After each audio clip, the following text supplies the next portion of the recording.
علیکم ورحمۃ اللہ وبرکاتہ. نحمده ونصلی علی رسوله الکریم اما بعد فاعوذ باللہ من الشیطان الرجیم بسم اللہ الرحمن الرحیم رب اشرح لی صدری ویسر لی امری واحلل عقدۃ من لسانی یفقهوا قولی. سیدہ اما بنت خالد بن سعید، سیدہ اما بنت خالد بن سعید رضی اللہ عنہا، خاندانی پس منظر، نام اما، والد کا نام خالد بن سعید بن عاص اور والدہ کا نام حمیہ بنت خلف تھا. سیدہ اما کے والدین ان صحابہ کرام میں سے تھے جنہوں نے اسلام قبول کرنے کے لحاظ سے سبقت لے جانے کی سعادت حاصل کی تھی، یعنی سابقون الاولون میں سے تھے. اور ان کے والدین ان مہاجرین میں بھی پیش تھے جنہوں نے اپنے دین کی حفاظت کی خاطر حبشہ کی طرف ہجرت کی تھی.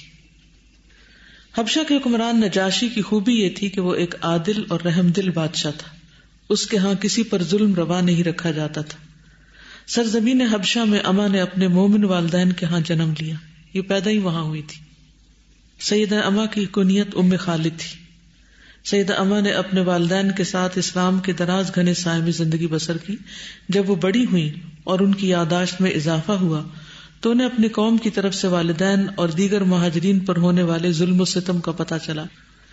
اس بات کی حقیقت معلوم ہوئی کہ یہ لوگ اپنے گھروں کو چھوڑنے پر کیوں مجبور ہوئے. جب بچے چھوٹے ہوتے ہیں تو انہیں نہیں پتا ہوتا کہ ہم حبشہ میں کیوں رہ رہے ہیں، ہمارا اصل وطن کیا ہے، ہم کہاں سے بلانگ کرتے ہیں، وہاں سے کیوں چلے آئے تھے. پھر آہستہ آہستہ آہستہ آہستہ بڑوں کی باتیں سن سن کر اپنی آئیڈینٹی پتہ چلتی ہے، اپنی تاریخ پتہ چلتی ہے، اور پھر اور بھی مائنڈ براڈ ہوتا ہے، لوگوں کے رویے پتہ چلتے ہیں. سیدہ اما کو اس بات سے دلی خوشی ہوئی کہ حبشہ کے حکمران نجاشی نے قریش کے وفد کو خالی ہاتھ واپس کر دیا تھا. قریش نے ایک وفد حبشہ کے حکمران نجاشی کے پاس اس لیے بھیجا تھا کہ اس کے ساتھ مہاجرین کو واپس مکہ بھیج دے تاکہ وہ قریش کے ہاتھوں طرح طرح کی اذیتوں کا مزہ چکھے اور مشرکین کے ہاتھوں طرح طرح کے ظلم و ستم کا نشانہ بنے. سیدہ اما رضی اللہ عنہا ان لوگوں میں سے تھیں جن کے ذریعے نجاشی نے رسول اللہ صلی اللہ علیہ وسلم کی خدمت اقدس میں اپنی طرف سے سلام بھیجا تھا. جب مہاجرین کو مدینہ منورہ جانے کے لیے الوداع کیا تو نجاشی نے ان سے کہا، رسول اللہ صلی اللہ علیہ وسلم کی خدمت میں میرا سلام کہنا. ان مہاجرین میں سیدہ اما بھی شامل تھی. سیدہ اما فخر کرتی ہیں کہ مجھے ان لوگوں میں سے ہونے کی سعادت نصیب ہوئی جن کے ذریعے نجاشی نے رسول اللہ صلی اللہ علیہ وسلم کی خدمت میں سلام بھیجا. نباز کو چھوٹے چھوٹے جسچر جو ہوتے ہیں، چھوٹی چھوٹی کنٹریبیوشن جو ہوتی ہے، وہ بھی بڑی ویلیوبل ہوتی ہے، وہ بھی بڑی یادگار ہوتی ہے. جب مہاجرین حبشہ سے مدینہ منورہ پہنچے تو انہیں بتایا گیا کہ رسول اکرم صلی اللہ علیہ وسلم لشکر اسلام کے ساتھ خیبر تشریف لے گئے ہیں. تو سیدنا جعفر بن ابی طالب مہاجرین کو لے کر خیبر روانہ ہو گئے. یعنی انتظار نہیں کیا کہ اچھا وہ جنگ لڑ کے واپس آئے، تو پھر انہوں نے ساتھ ہی شرکت کا سوچا. جب رسول اللہ صلی اللہ علیہ وسلم نے مہاجرین کو دیکھا تو آپ بہت زیادہ خوش ہوئے اور فرمایا، ما ادری بأیہما انا اسر بفتح خیبر ام بقدوم جعفر. مجھے نہیں معلوم آج مجھے زیادہ خوشی کس بات کی ہے، خیبر فتح ہونے کی یا جعفر کے آنے کی. یہ ہے انسانی جذبات اور ان کی قدردانی کہ کس طرح ایک طرف ایک مشن کی تکمیل ہوئی ہے، ایک بہت بڑی کامیابی حاصل ہوئی، اور دوسری طرف جو مہاجرین حبشہ سے سلامت واپس آئے ہیں ان کو کئی سالوں کے بعد دیکھنے کی اور ان سے ملاقات کی خوشی ہو رہی. تو نبی صلی اللہ علیہ وسلم ایک انسان تھے اور آپ کے اندر جذبات تھے، آپ غمگین بھی ہوتے، آپ خوش بھی ہوتے اور اپنی خوشی کا اظہار بھی کرتے، جیسے ہم یہاں دیکھتے ہیں. یعنی بعض اوقات ہمارے یہاں لوگ ہوتے ہیں نا جو بزرگ ہوتے ہیں یا کسی بڑے عہدے پر فائز ہوتے ہیں تو وہ اپنی خوشی کا اظہار نہیں کرتے، وہ خوشی کو بھی اندر ہی رکھتے ہیں، غم کو بھی اندر ہی رکھتے ہیں. لیکن نبی صلی اللہ علیہ وسلم نے یہاں پر اپنے جذبات کا اظہار جو ہے وہ ان الفاظ میں کیا. جب رسول اللہ صلی اللہ علیہ وسلم کو نجاشی کا سلام پہنچایا گیا تو آپ نے سلام کا جواب دیا اور اس کے حق میں خیر و بھلائی کی دعا کی. سیدہ ام خالد نبی صلی اللہ علیہ وسلم کے قرب سے بہت زیادہ خوش تھی. بسا اوقات نبی صلی اللہ علیہ وسلم انہیں تحائف بھی عطا کیا کرتے تھے، ویسے بھی ابھی چھوٹی تھی. رسول اللہ صلی اللہ علیہ وسلم کے پاس کچھ کپڑے آئے جن میں ایک کالی چادر بھی تھی. رسول اللہ صلی اللہ علیہ وسلم نے فرمایا، تمہارا کیا خیال ہے کہ یہ چادر کسے دی جائے؟ صحابہ خاموش رہے. پھر آپ نے فرمایا، ام خالد کو بلاؤ، یعنی امت کو بلاؤ. چنانچہ مجھے رسول اللہ صلی اللہ علیہ وسلم کی خدمت میں لایا گیا اور مجھے وہ چادر رسول اللہ صلی اللہ علیہ وسلم نے اپنے ہاتھ سے عنایت فرمائی اور فرمایا، دیر تک جیتی رہو، یعنی لمبی عمر پاؤ. 2 مرتبہ آپ نے یہ فرمایا، پھر آپ اس چادر کے نقش و نگار کو دیکھنے لگے اور اپنے ہاتھ سے میری طرف اشارہ کر کے فرمایا، ام خالد سنا سنا. یہ حبشی زبان کا لفظ ہے، یعنی واہ کیا زیب و زینت ہے، کتنی خوبصورت چادر ہے، یعنی چادر کو اپریشیٹ کیا. سیدہ ام خالد نے طویل زندگی بسر کی کیونکہ رسول اللہ صلی اللہ علیہ وسلم نے ان کے حق میں درازی عمر کی دعا کی تھی. سیدنا زبیر بن عوام نے ان کے ساتھ شادی کی اور ان سے عمر اور خالد پیدا ہوئے. سیدہ ام خالد نے احادیث رسول کو زبانی یاد کیا اور پھر انہیں روایت کرنے کا شرف بھی حاصل کیا. ان سے آگے سعید بن عمر اشرف جیسے راویوں نے احادیث کو روایت کیا. سیدہ ام خالد سے دریافت کیا گیا، کیا آپ نے رسول اللہ صلی اللہ علیہ وسلم سے کچھ سنا؟ تو انہوں نے کہا، ہاں میں نے سنا رسول اللہ صلی اللہ علیہ وسلم سے کہ آپ عذاب قبر سے پناہ مانگ رہے ہیں. اس سے کیا پتہ چلتا ہے کہ آپ صلی اللہ علیہ وسلم اپنی کچھ دعائیں بلند آواز میں بھی کیا کرتے تھے. اس کا یہ فائدہ یہ ہوتا ہے کہ ایک انسان شعوری طور پر بھی دعا پڑھتا ہے، اور دوسرا یہ کہ جو آس پاس کے لوگ ہوتے ہیں ان کو انڈائریکٹلی سیکھنے کا بھی موقع ملتا ہے. یعنی ساری دعائیں صرف خاموشی سے نہیں پڑھنی چاہیے. جیسے نماز کے بعد بلند آواز میں کیا پڑھتے ہیں، اللہ اکبر استغفر اللہ استغفر اللہ استغفر. اب جو بچے آپ کے آس پاس ہوں گے وہ کیا کریں گے، سن کے پڑھیں گے. اسی طرح کھانا کھایا آپ نے تو الحمدللہ کہیں، شروع کرنے لگے تو بسم اللہ ذرا اونچی آواز میں. اگر کوئی اچھی خبر ملی ہے یا بری خبر ملی ہے تو پھر بری خبر پر انا للہ و انا الیہ راجعون. تو آپ کو دیکھ دیکھ کر بچے بغیر سبق پڑھائے بھی خود ہی عمل کرنے لگیں گے، سیکھتے چلے جائیں گے. تو ان چیزوں کا خیال رکھنا چاہیے. امام بخاری فرماتے ہیں کہ جس طرح سیدہ ام خالد نے زندگی بسر کی، کسی اور خاتون نے اس طرح زندگی بسر نہیں کی. اللہ تعالیٰ اس پر اپنی رحمت کی برکھا برسائے اور جنت میں بہترین ٹھکانہ نصیب کرے اور اسے اپنی رضا سے نوازے، آمین. چند باتیں اور بھی ایڈ کروں گی.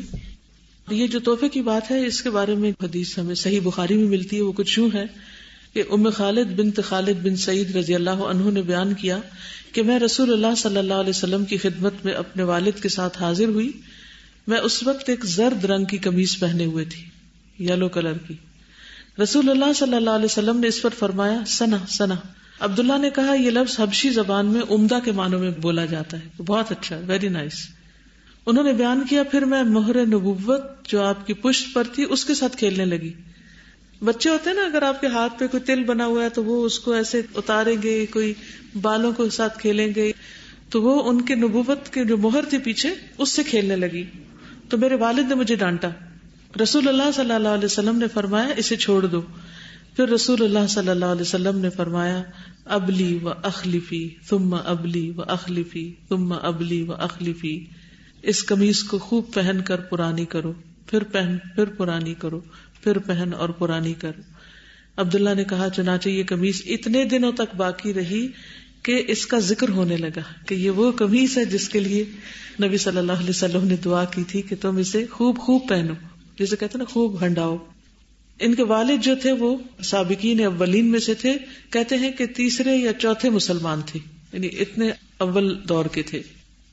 اور یہ رسول اللہ صلی اللہ علیہ وسلم کے ساتھ چھپ کر دعوت دیتے تھے، اور آپ نے رسول اللہ صلی اللہ علیہ وسلم کو لازم کر لیا ہوا تھا، یعنی آپ کے مشن میں آپ کے مددگار تھے.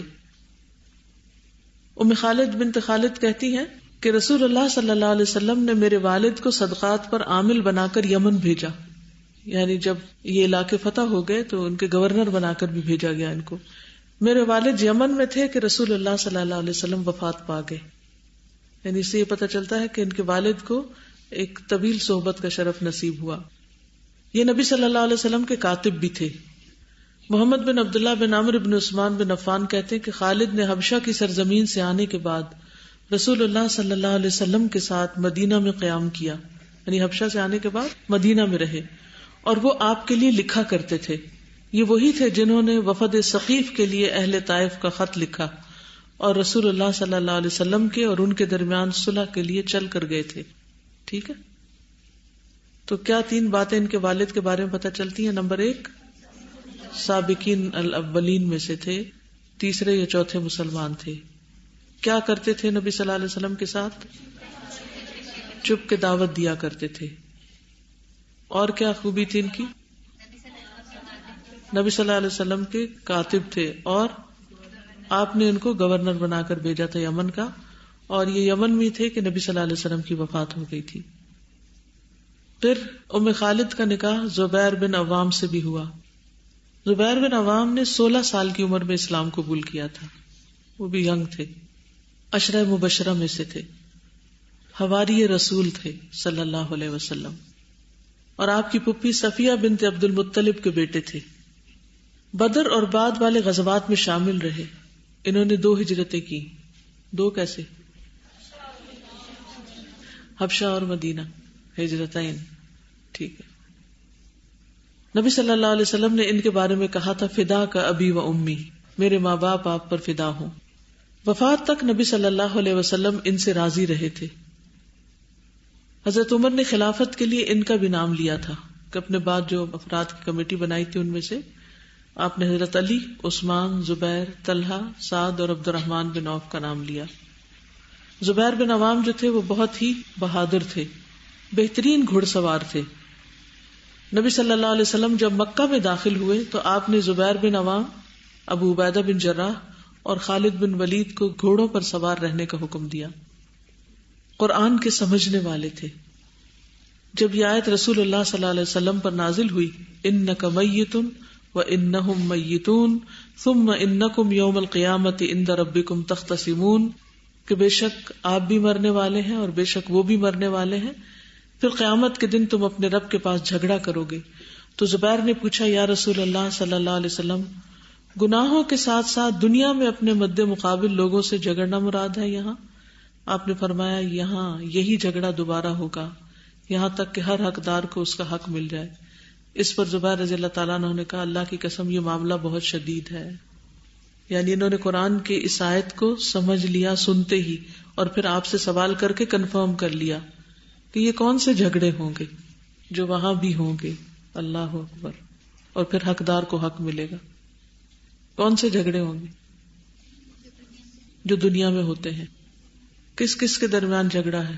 آپ اپنے بارے میں سوچئے، آپ کا کس کے ساتھ جھگڑا ہے اور کس بات پہ جھگڑا ہے. یہ جھگڑے یہی ختم ہو جائیں تو بہتر ہے، دے دلا کے معافی تلافی کر کے بات ختم کر دی جائے. ورنہ اگر آخرت تک چلے گئے تو پھر کیا ہوگا؟ وہاں کیسے بدلے دیے جائیں گے؟ اعمال نامے میں سے دینا ہوگا، اور اگر عمل ختم ہو گئے تو دوسرے کی برائیاں لینی پڑیں گی. اسی لیے تو حضرت زبیر نے کہا یہ معاملہ تو پھر بہت شدید ہے، بہت مشکل ہے. اسی طرح جب یہ آیت نازل ہوئی ثم لتسألن یومئذ عن النعیم قال الزبیر یا رسول اللہ فأی النعیم نسأل عنہ وانما هما الاسودان التمر والماء قال اما انه سیکون. جب یہ آیت نازل ہوئی تو زبیر رضی اللہ تعالیٰ عنہ نے پوچھا یا رسول اللہ کون سی نعمتوں کے بارے میں ہم سے پوچھا جائے گا؟ ہمارے پاس تو 2 کالی چیزیں کھجور پانی کے علاوہ اور ہے کیا؟ آپ نے فرمایا یہ نعمتیں عنقریب تمہیں ملیں گی، یعنی انہی کے بارے میں پوچھا جائے گا.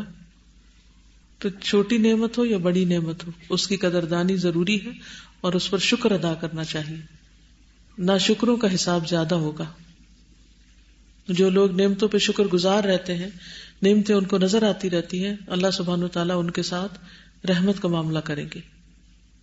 دیکھیں نا، نعمت پا کر 2 رویے ہوتے ہیں، جو کچھ ہمیں ملا ہوا ہے یا اسے پا کر خوش ہو یا اس کو پا کر ہر وقت چڑ کرتے رہیں اور اس کے خیر اور خوبی کے پہلو کو نہ دیکھیں. ٹھیک ہے. نبی صلی اللہ علیہ وسلم کے ساتھ ہمیشہ رہتے تھے. کہتے ہیں کہ جب سے میں نے اسلام قبول کیا ہے میں آپ سے کبھی جدا نہیں ہوا، لیکن میں نے آپ کو ایک بات فرماتے ہوئے سنا ہے کہ جو شخص میری طرف جھوٹی بات کی نسبت کرے اسے اپنا ٹھکانہ آگ میں بنا لینا چاہیے. اس لیے میں زیادہ حدیث روایت نہیں کرتا کہ کہیں ایسا نہ ہو کہ کوئی ایسی بات نبی صلی اللہ علیہ وسلم سے منسوب ہو جائے جو آپ نے کی نہ ہو. کیونکہ انہوں نے بہت ساری جنگوں میں حصہ لیا تھا، ان کے جسم پر زخموں کے نشانات تھے. کہتے ہیں کہ ان کے کندھے پر اتنا گہرا زخم تھا کہ عروہ اپنے والد سے روایت کرتے ہیں کہ میں اپنے والد کی زخم کے اندر انگلیاں داخل کر دیتا تھا، یعنی اتنا گہرا زخم تھا. عروہ کہتے ہیں کہ ان میں سے 2 زخم بدر کے دن آئے تھے، یعنی بہت ارلی سٹیج پر ہی، اور ایک جنگ یرموک میں. اور وہ کہتے ہیں کہ کوئی ایسی جنگ نہیں تھی جس میں میں زخمی نہ ہوا ہوں، یہاں تک کہ میری شرمگاہ پر بھی زخم لگے. نبی صلی اللہ علیہ وسلم انہیں مختلف مہمات پر بھیجا کرتے تھے. حاطب بن ابی بلتہ کا خط جو ایک خاتون لے کر مکہ جا رہی تھی، تو نبی صلی اللہ علیہ وسلم نے حضرت علی کے ساتھ حضرت زبیر کو بھی بھیجا تھا کیونکہ بہت بہادر تھے. آپ کی ہر پکار پر لبیک کہتے تھے. آپ نے لوگوں کو پکارا کہ بنو قریظہ کی طرف سے خبر لائیں تو سب سے پہلے زبیر نے لبیک کہا. پھر آپ نے پکارا تو زبیر نے لبیک کہا. آپ نے فرمایا ہر نبی کے حواری ہوتے ہیں اور میرے حواری زبیر بن عوام ہیں. اور فتح مکہ کے موقع پر ایک دستے کے علم بردار بھی تھے. تو ان سے حضرت اما کے 2 بچے ہوئے ہیں. صحابہ کی زندگی کے بارے میں پڑھ کر سن کر ذہن میں ایک بات آتی. سچے لوگ تھے, جو کہتے تھے وہ کرتے بھی تھے. ہم باتیں بہت کرتے ہیں لیکن جب عمل کا وقت آتا تو غائب ہوتے ہیں. آپ دیکھیے کہ نماز میں ہم ہر روز کیا دعا مانگتے ہیں, اہدنا الصراط المستقیم صراط الذین انعمت علیہم. ہمیں سیدھا رستہ دکھا ان لوگوں کا جن پر تو نے انعام کیا ہے. تو اگر ان کی زندگی ہم پڑھتے ہی نہیں, ہم ان کے بارے میں جانتے ہی نہیں, تو ان کا رستہ ہمیں کیسے معلوم ہوگا؟ ہم ریلیٹ ہی نہیں کر سکتے پھر سیدھے رستے کو. کہ کیا ہے سیدھا رستہ؟ کیا صرف عقل سے سیدھا رستہ پایا جا سکتا ہے, یا صرف گمان سے, یا صرف لوگوں کی باتوں سے؟ نہیں, پریکٹیکل ایگزامپلز دیکھنا انتہائی ضروری ہے. اس لیے سیرت نبوی صلی اللہ علیہ وسلم ہو یا سیرت صحابہ ہو, اس کا مطالعہ مسلسل جاری رہنا چاہیے. ایمان فل کرنے کی ضرورت ہے. وہ ٹینک خالی ہوتا ہے تو پھر صبر نہیں ہوتا. یعنی جیسے آپ نے کھانا کھایا ہوا نا, تو آپ میں قوت برداشت نسبتاً زیادہ ہوتی ہے, اور جب بھوک ہوتی ہے تو کوئی آپ کو ہاتھ بھی لگائے تو آپ چڑ جاتے ہیں. عربی کا وہ شعر ہے نا, احب الصالحین ولست منہم لعل اللہ یرزقنی صلاحا, کہ میں صالحین سے محبت کرتا ہوں اگرچہ میں ان میں سے نہیں ہوں, شاید اللہ تعالیٰ مجھے بھی نیکی کی توفیق دے دے. کیونکہ انسان جس کو لک فارورڈ کرتا ہے, جس کی طرف توجہ کرتا ہے, پھر اس کی طرف بننے کی کوشش بھی کرتا. بس اللہ تعالیٰ ہمیں عمل کی توفیق عطا فرمائے. ہم سب کمزور انسان ہیں لیکن اللہ کی رحمت سے نا امید نہیں. اوکے, سبحانک اللہم و بحمدک اشہد ان لا الہ الا انت استغفرک و اتوب الیک. السلام علیکم و رحمۃ اللہ وبرکاتہ.